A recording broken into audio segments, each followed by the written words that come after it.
Sometimes, the silence is the loudest answer.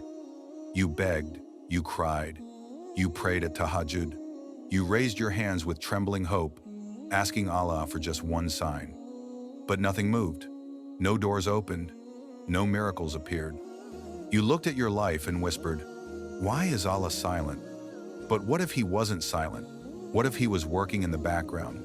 What if the pain you felt was actually a path? What if the delay was a design? This is not just a story. This is a journey of heartbreak, of deep questions, of moments when you felt utterly alone.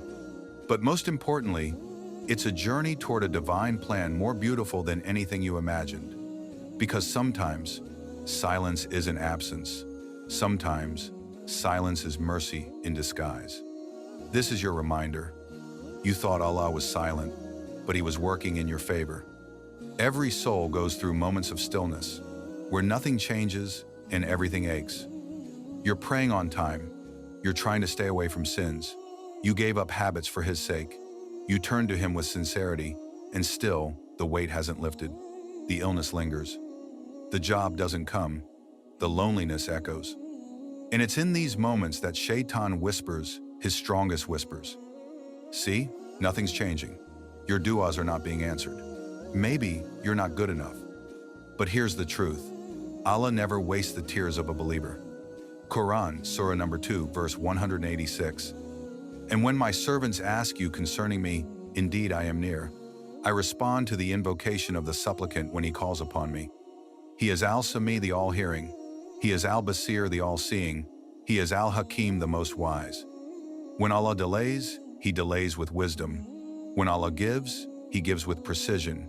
And when Allah withholds, He withholds with love. This story is for the one who thinks their prayer is floating unanswered, for the one who wonders if Allah has turned away, because in reality, Allah is turning everything in your favor. Let us walk through a story so powerful, it reshapes how we view hardship. A story from the Qur'an that carries centuries of wisdom, the story of Prophet Yusuf alayhi salam. And perhaps, in his silence, you will hear your own answers. Imagine being a child, full of dreams and innocence, and then watching the faces of your own brothers twist with jealousy. Prophet Yusuf alayhi salam was that child, beloved to his father, Yaqub alayhi salam, with a face lit by nur in a dream that touched the skies. He saw a vision, a dream so magnificent, he rushed to his father and said, "Oh, my father, verily, I saw, in a dream, 11 stars in the sun and the moon. I saw them prostrating themselves to me."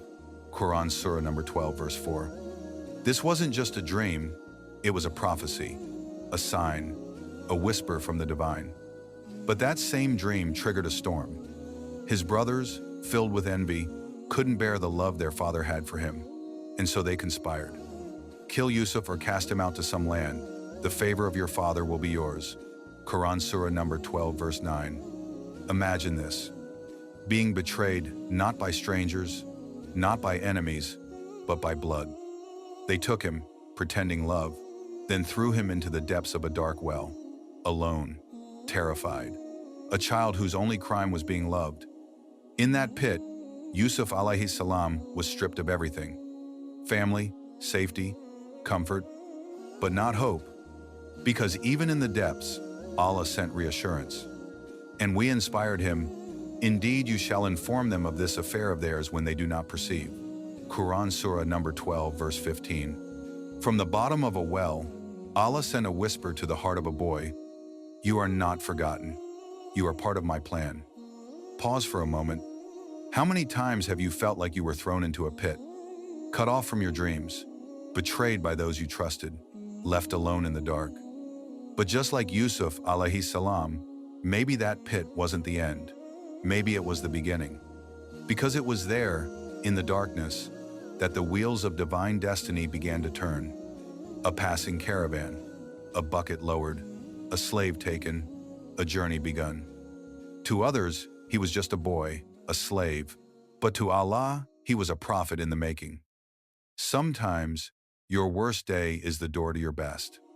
Sometimes, the pit is not the punishment, it is the passage. And Allah was working.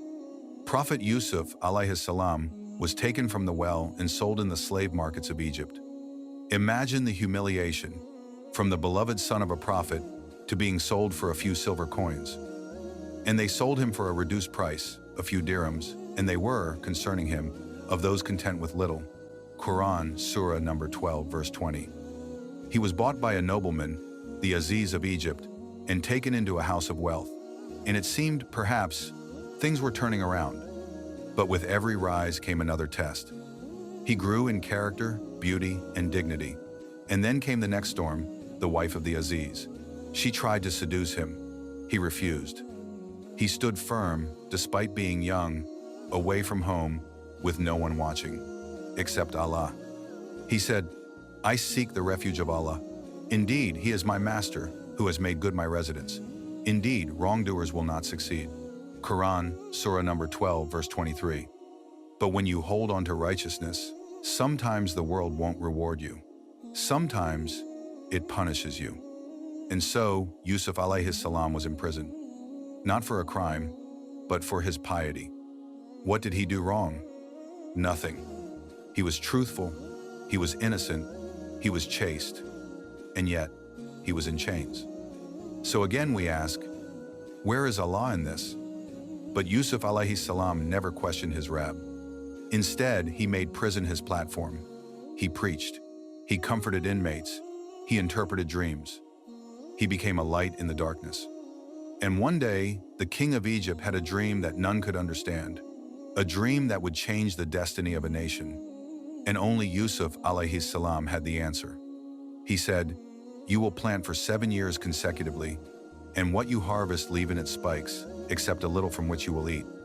Then will come after that 7 difficult years." Qur'an Surah number 12 verses 47, 48. From prisoner to planner of a nation's survival. Because in that prison, Allah was nurturing a leader. He wasn't forgotten, he was being prepared. And so are you. Maybe your isolation isn't punishment. Maybe it's preparation. Your pain has purpose. Your patience has a reward. Indeed, the patient will be given their reward without account. Qur'an Surah number 39 verse 10. From prisoner to palace. From chains to a crown of responsibility. From rejection to being the right hand of the king. This was the divine script written for Yusuf alayhi salam. When he interpreted the king's dream and provided a plan to save Egypt from famine, the king didn't just free him, he appointed him. Indeed, you are today established, in position and trusted. Qur'an Surah number 12 verse 54. The boy who was cast into a well, the young man who was unjustly imprisoned, was now the minister of Egypt. But the true beauty wasn't just in the power he was given, it was in the reunion. Years had passed, and finally, Yusuf alayhi salam stood before his brothers again. The same brothers who had once plotted against him, the same ones who left him in the darkness. They didn't recognize him, but he knew. He didn't seek revenge, he didn't raise his voice. Instead, he said, with a heart softened by faith, "No blame will there be upon you today. Allah will forgive you, and He is the most merciful of the merciful." Qur'an Surah number 12 verse 92. And then came the moment when his dream came true. His father, Yaqub alayhi salam, his family, all reunited. And he raised his parents upon the throne, and they fell down before him in prostration. And he said, "O my father, this is the explanation of my vision of before. My Lord has made it a reality." Qur'an Surah number 12 verse 100. Every step, every betrayal, every silent night led here. To purpose, to wisdom, to healing. Yusuf alayhi salam didn't just forgive, he honored. He didn't just succeed, he surrendered. And his final words were not of pride, but of humility. "My Lord, you have given me something of sovereignty and taught me of the interpretation of dreams. Creator of the heavens and the earth, you are my protector in this world and the hereafter. Cause me to die a Muslim and join me with the righteous." Qur'an, Surah number 12, verse 101. From the pit to the palace. Allah was never absent. He was crafting a masterpiece. And that masterpiece might be your life too. So what do we learn? That the pit wasn't punishment, that the prison wasn't failure, that the silence wasn't absence.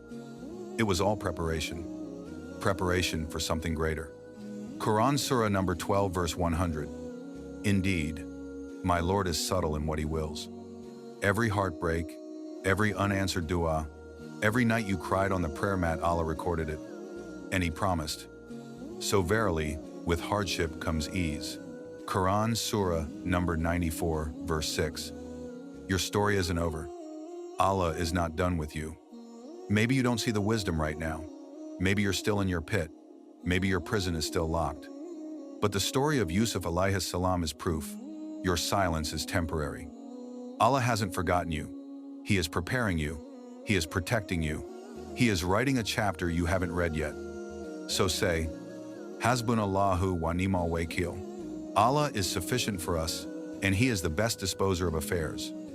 Make this dua with your heart. Ya Allah, I don't understand the silence, but I trust you. Replace my pain with purpose, my worry with wisdom, my delay with divine timing. Ameen. You thought Allah was silent, but He was writing your miracle in secret. Keep going, because your palace is coming.